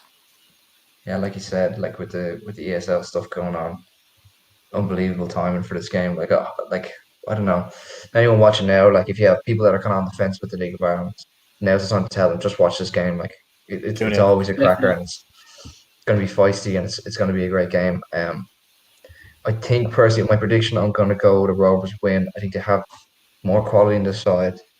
I know these games, sometimes it doesn't matter. The form, obviously, everyone always says it with the derby, the form goes out the window. I think only the players can really understand how true that is. But I just think Rovers have the quality, and I think they're going to see this one out, especially with no fans there. The pressure's off a little bit. Yeah. Obviously, it's still a huge game. I'll back a Rovers win here. I'd agree as well. And Soccer agreed as well. That's 3 for a home win so far. See, that would be the logical thing to do, is obviously back a Rovers win. But I can't turn my back on Bows, man. I have to back Bows in this one. I just think, I don't know, as you said, form sometimes goes out the window. No fans being there, it will be a big thing, because usually, in these kind of games, even if it's away in Tallaght Stadium, if you get, you do love that. You kind of crave the atmosphere, going away to your biggest rivals in the tour. Oh, I don't know. I'm going to back Bows. I'm going to say Bows win anyway. See Keith Long, absolute masterpiece coming in. So yeah, Bows 1-0. If you get the Bows win, it's twice as sweet. Yeah, exactly. I'm going to go with Rovers, and I'm going to say something which Griff's going to absolutely hate. I think Manju's going to score the winner. Do you know what? I would love it. Do you reckon he'd celebrate? Do you reckon he'll celebrate? 100%. He do the out of my oar. He do the out of my oar. In front of Keith Long, that fella doesn't give a rat's about Bows, man. He doesn't care. He doesn't care. Celebrates by going down and start taking pictures. Oh my god! Imagine that. That would be brilliant, man. Danny, if you're watching, man, to be a snake, going around like a snake on the ground, Dan, if you're watching, mate, if you score on Friday night, run over to Bows bench and take pictures of them, and I'll buy you a Finn Harps jersey. The winner of the giveaway is Danny Mandrew. If Danny Mandrew scores the winner, he has to take a picture of the Bows bench. That would be that would live long in the memory. Almost like Wayne Rooney's, the punching one. Celebrate. Yeah. It's so funny. We're getting a good few comments here. So, Rovers are on our top. We are 5th. So sadly, I think it will be a Rovers win. I definitely will be tuning into that. Sorry, you are 6th. Bottom half. If you have anyone that's on the fence about watching League of Ireland games, tell them to watch it. People are fed up with English football, and now's the opportunity to turn people into League of Ireland fans. Especially people in Dublin, from our area in particular, are going to be looking at Bows as a team to follow, and if they go and pick up a result here and put on a show, it'd be unbelievable. And the same goes for people in probably the other side of the city for Rovers. I would say to lean towards the steeping joint that is Shells in the first division. They're on the way back. Rich history. Not mad for a craft beer, just a pint of Guinness. Keep it simple. What are your thoughts on Shells and Bows going to be sharing the stadium in the coming years? Yeah, I'm not overly pleased, to be honest. I talk about small club mentality. Inter Milan. Share with our stadium. You're gonna be coming to Talca for a year, so no. So ignore that. But I grew up in Talca Park. I went there every Friday as a kid, and the thought of not playing there as a Shell fan and playing Daniel Park is grim. It's just grim. It's so bad. And I Bows fans feel the same. Like they don't want to be sharing the same stadium. It's just a big shit. Like, and yeah, you want to have your own stadium. And I think I'm in a Shell's Facebook group thing, and a lot of the fans are starting petitions to keep the ground and to stop the ground share happening and stuff. But it's impossible to, from a financial point of view, to stop these things from happening. Really, when they're talking into like properties or whatever, like it's just so difficult. But just like I know Griffin and a few lads that I've been talking, like not even as Shells fans, but you can tell like even the bar and stuff. Like there's so like I've never been in that pub. Like there's a culture there, and like there's pictures of this shirt on the wall from games against Deportivo in 2002, and there's such a rich history of Shells there, and to just knock that down, it's heartbreaking to be honest. I mean, I can't imagine it. Like I mean, like you're on the stadium that you go to, like supporting your club, and it just goes like it must be devastating to see. Like I mean, at the end of the day, maybe financially it might be good, but as we talked about earlier, like the financial side of football is not the most important part. It's the fans and what they feel, you know. But I mean, people make these decisions, and it's out of the fans' hands. Yeah. Even like because it's got into such disrepair. Talk Park though, like a lot of the seats are hanging off by a thread, and even Daily not too good either. Yeah, exactly. But like even it was like they're saying the game was sold out, but like there was the stands behind the goals were empty, like because they were in such disrepair, like and the game was sold out. I remember the Shells Dundalk game, like just before COVID kicked in, and you couldn't sit behind the goals, but it's perfect. Like there's such big stands there, like it's such a shame. Like and the way it's gone into this repair is such a shame. And listen, like the Daily Mount will be brilliant. The thing about it is, it's like a 5,000 or 6,000 seater. I would have liked to have seen it maybe be a 10,000 seater, just to kind of have that ambition towards working. A bit more long term ambition, yeah. Just where we work towards that. I'm not sure if there is. Maybe you could build onto it. So I remember when Anfield did that, where they like built onto one of the stands and created that. Maybe there's an option to do that, but I felt maybe a 10,000 seater might have had shown a bit more ambition potentially. But no, sharing a ground is never really ideal, to be honest. But in terms of the game, Shamrock Bows, I think that's everyone going for a home win. Bar Griff, was it? Yeah. Griff went away. So just you wait. Yeah. So Griff's gone away. Talk Bar is the best bar in the LOI because it's quality, man. Yeah, I remember being in there. Unbelievable atmosphere, man. We filmed. We got some good interviews outside that pub. Some brilliant, man. Patrons.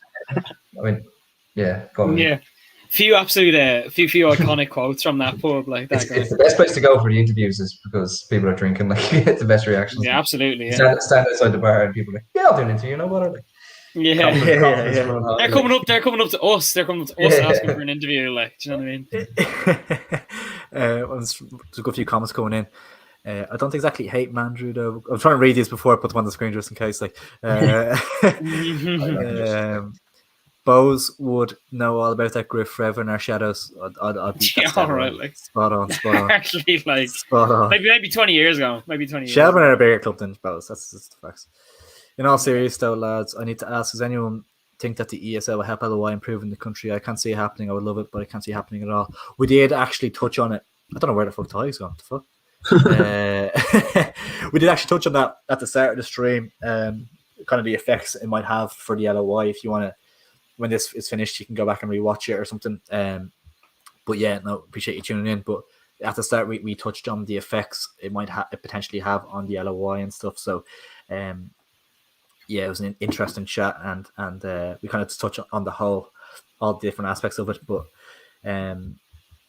that's actually the Shamrock Bows game was the last game from game week 7. So Ty dipped at a decent time. We don't need his predictions anymore. The 5 matches tomorrow, all starting at the same time. Which one do you watch? I presume from a Bows point of view, you watch the Bows Sligo game, and that's probably one of the main ones you would tune into, because that'll be a cracker. In fairness, tune into Derry don't. It's a tough pick though. It's probably from a completely neutral point of view, you're looking at Bows Sligo, definitely tomorrow. Maybe Derry and Dundalk as well. Derry and Dundalk would be interesting. See if Derry or Dundalk finally pick up a few points. Like, you know, neither side has won a game this season, so it'd be interesting. It'd be interesting to see. I don't know where Tigers going. He might have just turned his camera off. But yeah, we'll move on to. Geez, we're actually 123. Jesus, I didn't even realize the time. It'll be a long one. This is a long one.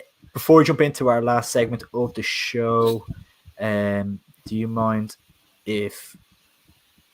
subscribing to the channel? Of course. Sorry, that's what I was going to say. I don't know where I was going there for a second. I don't know what I was on about. Do you mind subscribing to the channel? We're on the road to 5K. We're flying with this, so it is appreciated if you can do it. And if we can hit 60 likes on the show tonight, I think we're at the 50-ish mark, the last two. We want to try and work back towards the 100 mark. So if we can hit 60 on tonight's show, it is greatly, greatly appreciated. And yeah, like all the support we want to try and grow the live show to a point where we can maybe get a sponsor on board and elevate it to new levels. So no, it's greatly appreciated if you can hit a like. It does. Every single like we get, it means so much to us, genuinely does. But yeah, we'll move on to our last segment of the show where we discuss Irish players abroad over the weekend or whatever it was. I've only got 3 players down to chat about, but there's probably a good bit of a chat in them. The first one we'll chat about is Gavin Bazunu, who is now firmly second choice goalkeeper at Rochdale. How big, not a blow, but how disappointing is that given how good he did for us? I thought he had a good international period with us. The fact that our goalkeeper over the international break is now second choice at Rochdale, who are about to be relegated from League One. Is the only first choice Irish keeper is Westwood? Is it? Is he even first choice? Like, just grim, isn't it? Like, he I thought he did really well with Ireland, and I remember when he first kind of wasn't playing, I was thinking maybe because they were playing games and he hadn't been a part of the squad and stuff. I think they did okay, or the keeper did okay in those games or something like that. But Jesus, it's not great, is it? It's pretty miserable. Like seeing, like probably the future was obviously a Man City loanee and stuff. So you think he has a bright future, but not even getting a game in the League One is pretty grim. Yeah, for sure. Yeah, for sure. I don't know, a bit of a weird one as well because like he's obviously like he's rated highly by Man City. Like, you know, getting into the Ireland squad as well. Like, I mean, he was player of the month only a few months ago as well. So I don't really understand what's going on there. Yeah, like, February, I think he got player of the month. So I don't really understand what's going on there. It's a bit of a shame. Like, I don't know. If there's any consolation, I mean, it's almost the end of the season. He's got like a full season in him, basically. Like, so I mean, he has developed. He's getting to the Irish squad now. So if he comes back to Man City and gets loaned out again, I can see him going back out to a League One team. To be honest with you, I mean, I don't think he's probably gonna. He's not ready for Championship if he's getting dropped by a League One team. So, yeah, bit of a weird one. It is disappointing for him, but I've always said I think Kelleher is going to be the number one. Personally, I think Kelleher, he's a bit more. Obviously, he's a bit older. Does he need to move? What do you think? Yeah, definitely. And that is one, like, say Liverpool end up in the Super League. Is that really going to benefit Kelleher's development, playing week in, week out? Forgot about him. I didn't even think of that. Forgot about him completely. Is that going to benefit the younger players, the Super League, especially like take it from the Irish perspective, Kelleher, like, you know what I mean? So I could see like a West Ham or something. Why not? Like if the option was available, you know, even like a team like a Norwich or something. Why not? Why not Norwich? Fabianski had a howler there at the weekend for West Ham.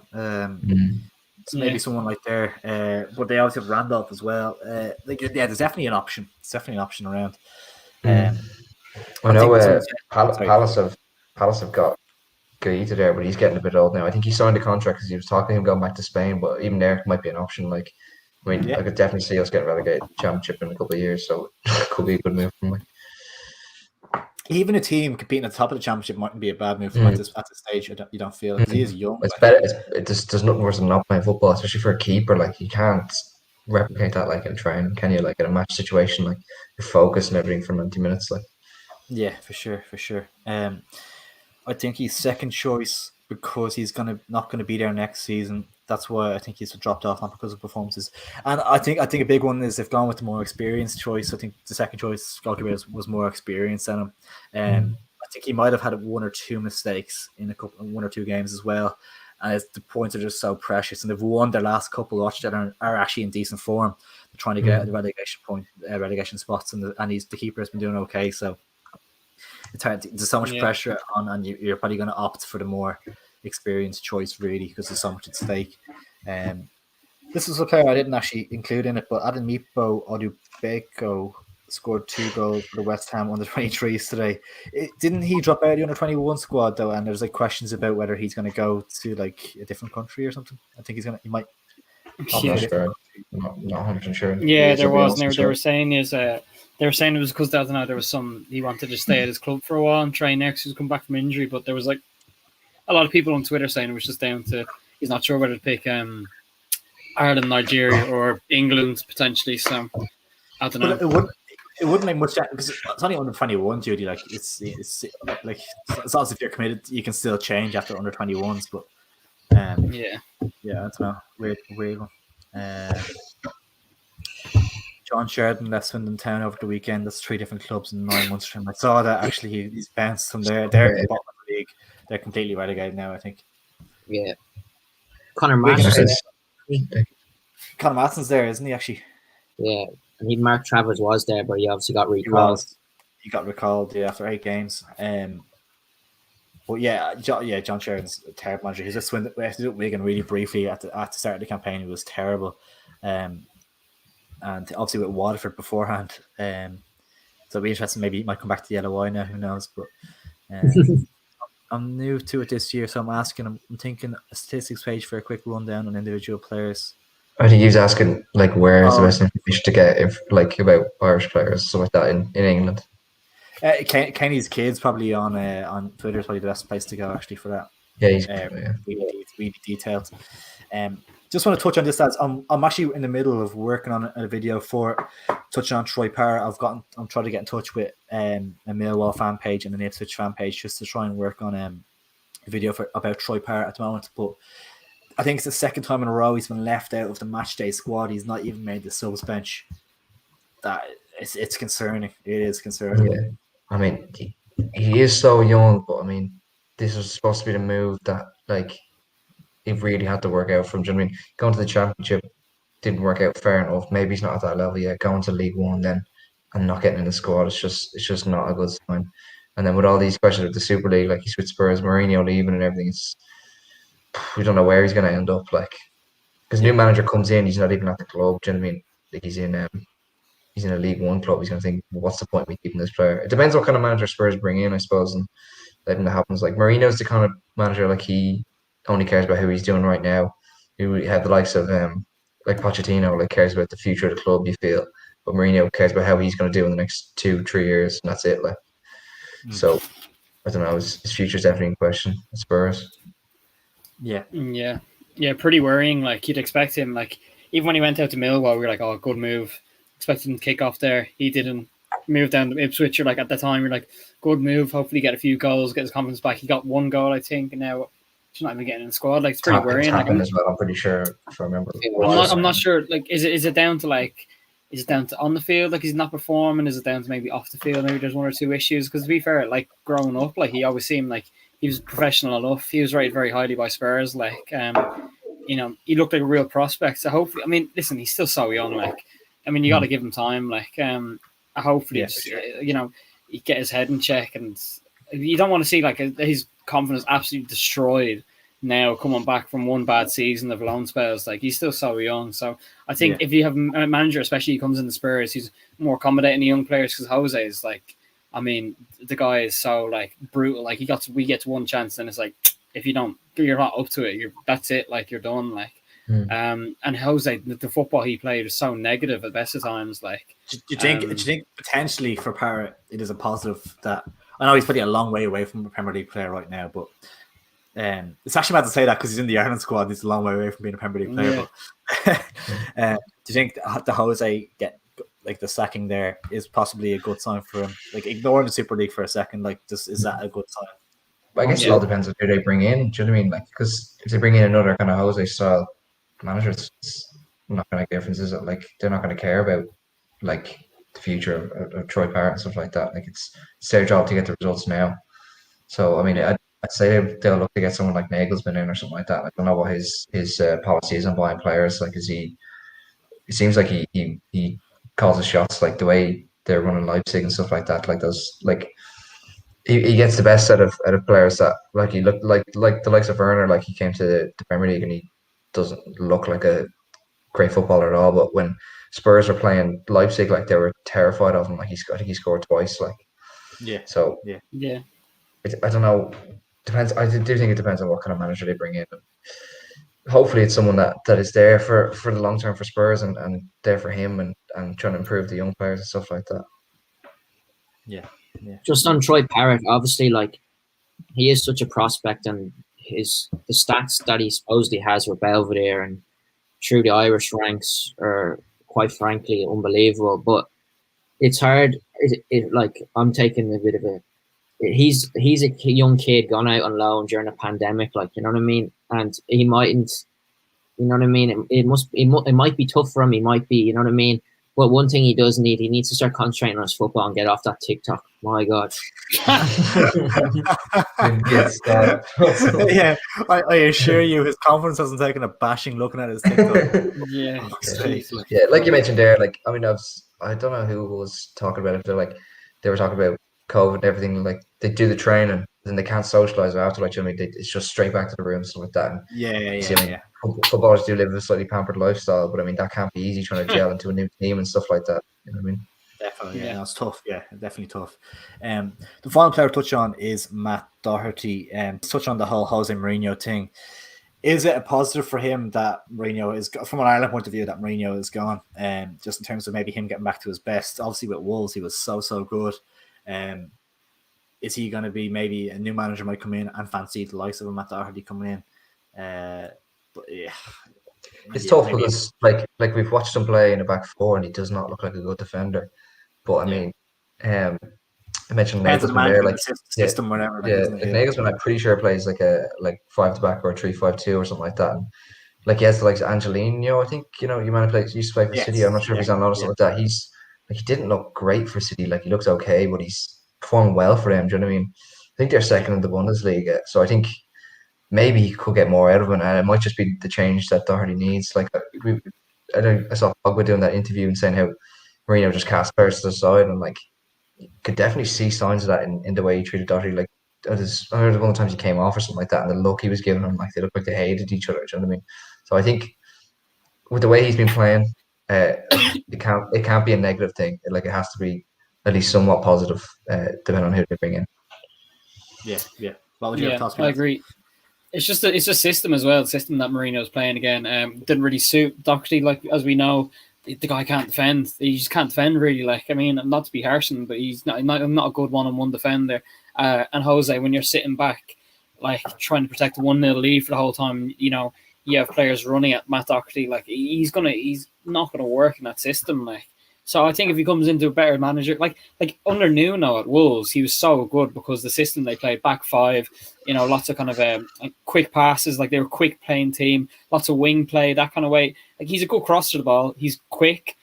He's good going forward. Like you know, he's essentially he's a winger. He's more of a winger when he plays than a defender. Like it depends all about the system he plays in. Really, like I do think it's a good move though. I don't think like Mourinho and him were obviously getting along towards the end. The cracks were definitely beginning to show. I mean, the cracks were already there from the beginning. To be honest, I don't think he's had a bit of a nightmare at Spurs.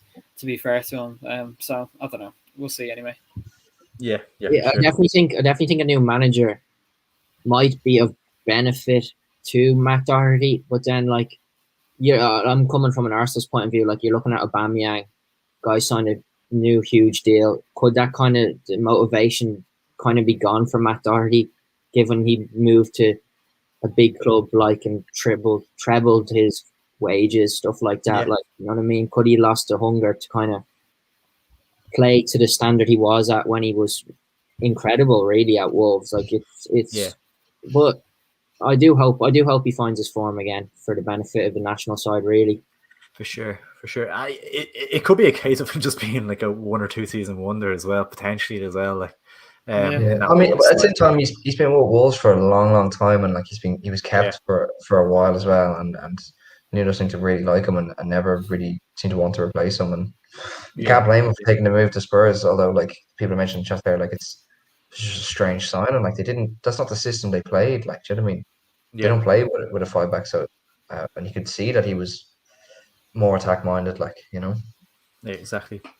It's got a question from John O'Neill here saying, do you throw in some World Cup chat on this, or is it strictly LOI? It's actually, no, we kind of chat about a lot of different stuff on it. It's not strictly LOI. We do touch on LOI a lot, obviously, of course, but we do chat on other stuff as well. And maybe over the summer and stuff, we might do like some, even though Ireland won't be there, some Euros live shows, and maybe some Euro watch alongs or something, just to keep us going over the summer. Support Scotland, support Scotland or something, maybe. Yeah. We might do some stuff like that, just to keep it ticking over. But yeah, we're not strictly LOI, so but we're of course an LOI channel, so that is the main thing we promote. But yeah, do make sure to subscribe if you haven't already, and to stay up to date with everything, turn notifications on, all that good stuff. Killian chimed in, Nagelsmann would be perfect. Leipzig's for Troy Parrott, I presume.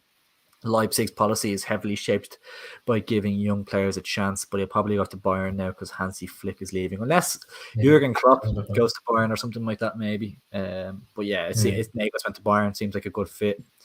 Isn't your man Upamecano going to Bayern as well, I think?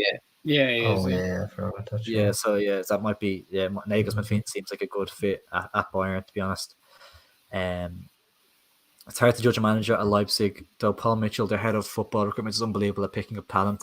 They always have good players who fit the system. Yeah, they do. Yeah. It's fair. Yeah. Connolly to play against Chelsea. What's he on about? I don't mind him. Don't mind that. Clueless. He's clueless.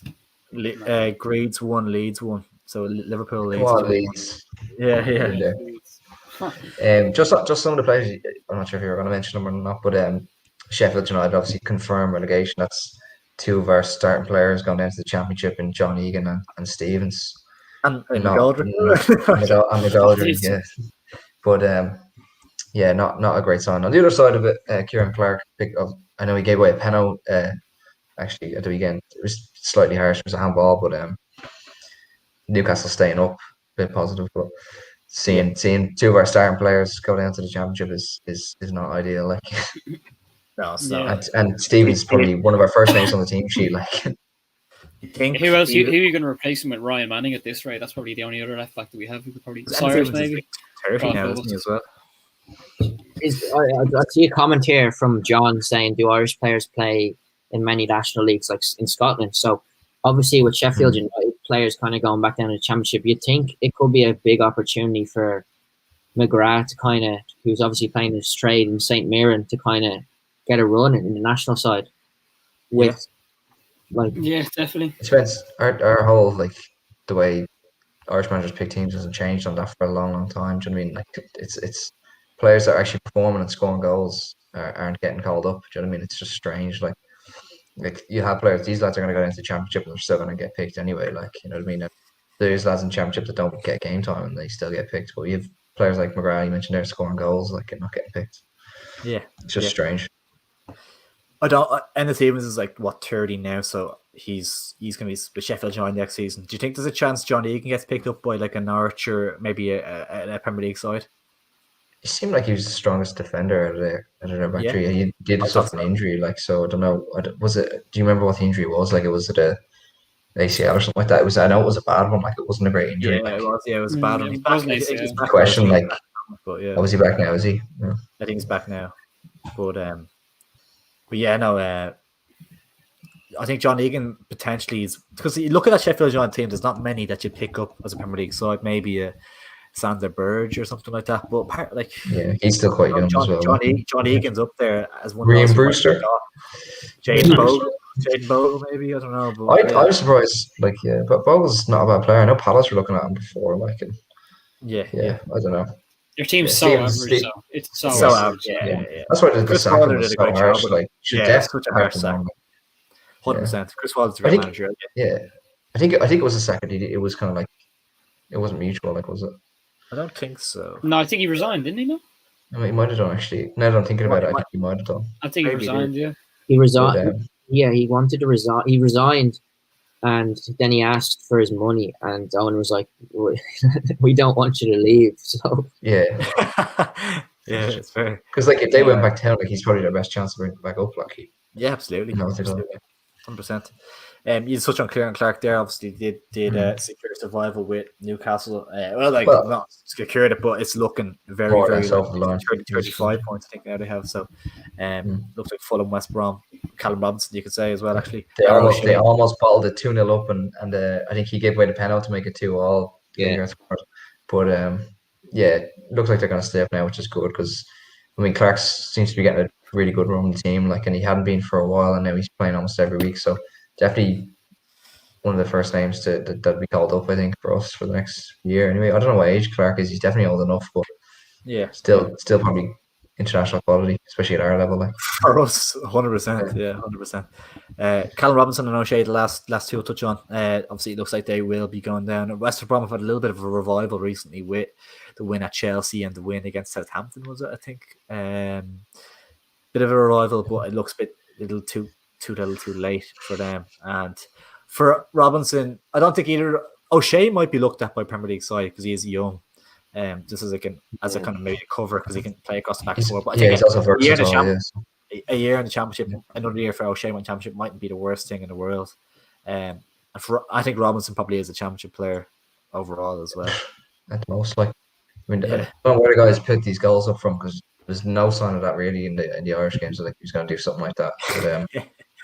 But, I don't think he's awful, but yeah, Premier League quality, I'm not so sure. I'm probably going down to where he belongs. Like, unfortunately, yeah, sad times for us. But yeah, O'Shea, I definitely think has a future in the Premier League, and he's good, and he can play across the back four, like you said, and in a back five. Like, he is a versatile player. And I know when West Brom lost Nathan Ferguson to a really bad injury, he was kind of similar. Like, he could play right back, centre back, left back, and O'Shea came in, and a lot of West Brom fans were saying like, we don't want Nathan Ferguson anymore, and he went to Palace. Like, so that's a sign of what they think of him, you know. Yeah, for sure. I think that's more or less we've covered everything we wanted to cover. Does anyone want to check the likes quickly? That's just our weekly check. Griff might put them up, I think. Check now, yeah. Give me a second. His few different screens. 42. One dislike.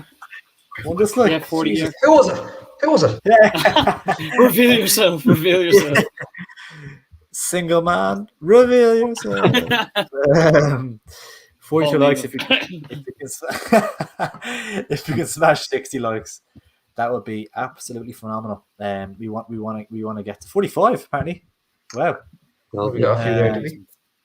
If we can hit 60 likes, we never really actually get over the 40 mark during the live show. It's usually because people watch it after and stuff to catch up. So yeah, if you can smash a like on it, it is greatly appreciated, and we want to be able to, as you said before, they kind of go to sponsors and show them that people are engaging with the content and elevate the show as much as we can. And we love that you guys are enjoying it with us and get you interactive with it as much as we can. So it is greatly appreciated if you can drop a like on the stream, and if you can subscribe as well, that would be superb. We're on the road to 5k. We want to hit it by the end of the year. It's a huge goal, a huge task, but we believe in that we can do it. And just, if you're not going to back yourself, who's going to back you? So we can smash 5k. So that's the goals. But all your support, 48 baby, go on, Come on. Leeds 1, Liverpool 1. Stuff your Super League. That's a great note to end it on. Stuff your Super League. Yeah, absolutely.